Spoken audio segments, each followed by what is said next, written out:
A história ensina, mas não tem alunos, dizia Gramsci. Não estamos entrando em 2026, mas em 2013. Os personagens são os mesmos: Malu Gaspar, Merval Pereira, Fernando Gabeira, o Grupo Globo, enfim. Merval confessou diversas vezes seu inconformismo com a mudança de entendimento do STF sobre a prisão de Lula.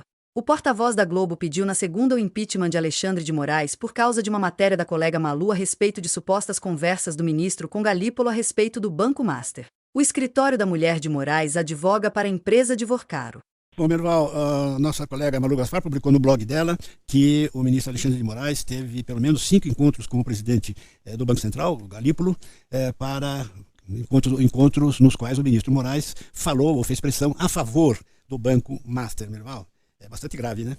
É gravíssimo, é gravíssimo. É gravíssimo e isso tem que ter um limite, né? Tem que ter um fim, porque a cada revelação que aparece sobre interesses privados envolvendo decisões do Supremo, perde-se a credibilidade, né? O Supremo vira um objeto de desconfiança do cidadão. E na medida que o ministro Alexandre de Moraes não nega oficialmente, formalmente, que a sua mulher recebeu mais de 30 milhões de reais no ano, 50 milhões, sei lá quanto, para trabalhar pelo Banco do Vorcaro, que ele ligou 5 vezes e convocou o presidente do Banco Central uma vez para um encontro pessoal, presencial, e para trabalhar a favor do Banco do Vorcaro, isso vira uma coisa absurda, vira uma razão de impeachment, vira uma crise política.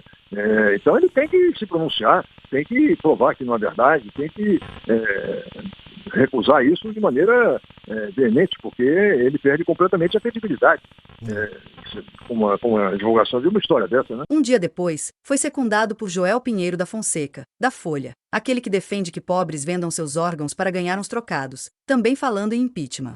No fim desse túnel está a libertação de Bolsonaro, e nos sonhos molhados da turma, a queda de Lula. Um 4º mandato para o Barba é demais. Precisamos de uma terceira via, ainda que alimentemos o bolsonarismo. O ministro Alexandre de Moraes, sem dúvida, precisa se explicar sobre a relação do escritório de sua mulher com o Banco Master. Essa promiscuidade, em si, é uma vergonha, mas não é ilegal. Ele soltou uma nota dizendo que, em virtude da aplicação da Lei Magnitsky, recebeu para reuniões o presidente do Banco Central, a presidente do Banco do Brasil e o presidente jurídico do Banco Itaú. Além disso, participou de reunião conjunta com os presidentes da Confederação Nacional das Instituições Financeiras, da Febraban, do BTG e os vice-presidentes do Santander e Itaú. Em todas as reuniões, foram tratados exclusivamente assuntos específicos sobre as graves consequências da aplicação da referida lei, em especial a possibilidade de manutenção de movimentação bancária, contas correntes, cartões de crédito e débito. Que se apure. O que está em jogo, porém, não é o fato específico.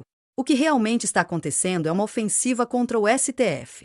O mau cheiro engloba a histeria coletiva, inclusive de parte de setores progressistas, em torno de um acordão do Congresso, do Executivo e do Supremo para aprovar o PL da dosimetria.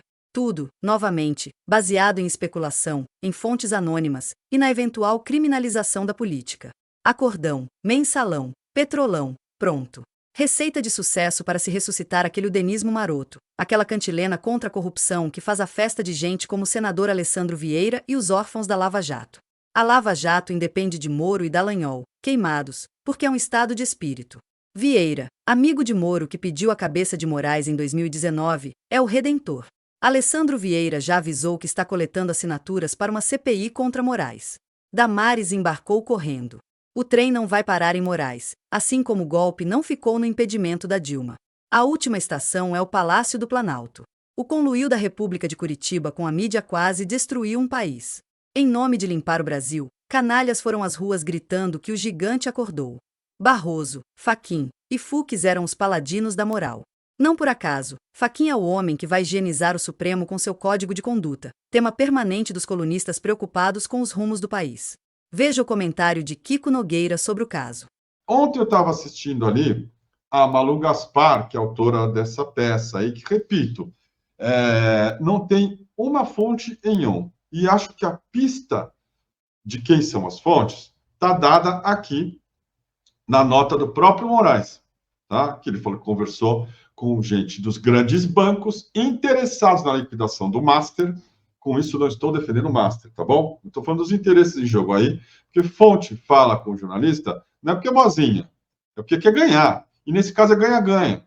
O que a Malu ou a Globo, isso tudo, evidentemente, com autorização dos marinhos, né? A Malu não é uma, né, franco-atiradora. Por que eles ganham com isso? Uma das respostas é porque o Brasil é um grande cassino. Tem golpe da Dilma, tem golpe do Bolsonaro, tem golpe em golpe, muita gente apostando contra.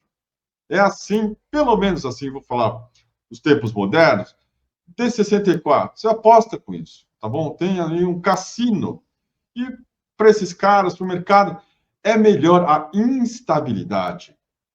Tá? Estou dando uma resposta do que um país que consiga projetar um futuro e colocar, inclusive, na conta, gente pobre.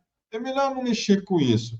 E aí, claro, essas fontes aí da Malu são pessoas que não querem um quarto mandato do Lula. A Globo não quer um quarto mandato do Lula.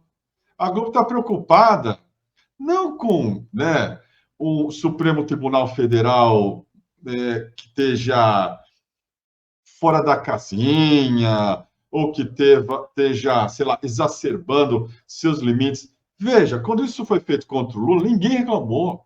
Ninguém pediu código de conduta. Você se lembra, Pedro Gabriel, de alguém pedir código de conduta quando o Moro barbarizava? Nada. Muito pelo contrário. Chantageou teoria. Ninguém. Muito pelo contrário. Pode grampear o Lula e a Dilma.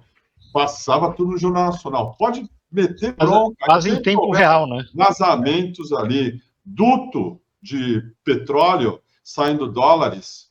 E, né, o Barroso extrapolando, chutando o pau da barraca. O Janot, aquele bêbado imprestável. Ninguém nunca falou que ele era bêbado. Nós tínhamos um PGR bêbado. Bêbado. Que é um dos, também, vetores essenciais daquele golpe de Estado contra a Dilma. Ninguém falou porra nenhuma sobre código de conduta para começo de conversa do cara não beber do trabalho. Nem isso. Podia tudo. Agora com o Moraes, com o Gilmar, com o Flávio Dino, que está investigando as emendas, precisa ter um código de conduta. Os nomes se repetem, as cascatas também. No 18 de Brumário, de Marques, o golpista era Luiz Bonaparte, sobrinho do Corso. A história se repete, primeiro como tragédia, depois como farsa, escreveu ele. Esses fantasmas continuam entre nós, com sede de vingança. Ou acordamos agora ou perdemos um país. E, dessa vez, para sempre.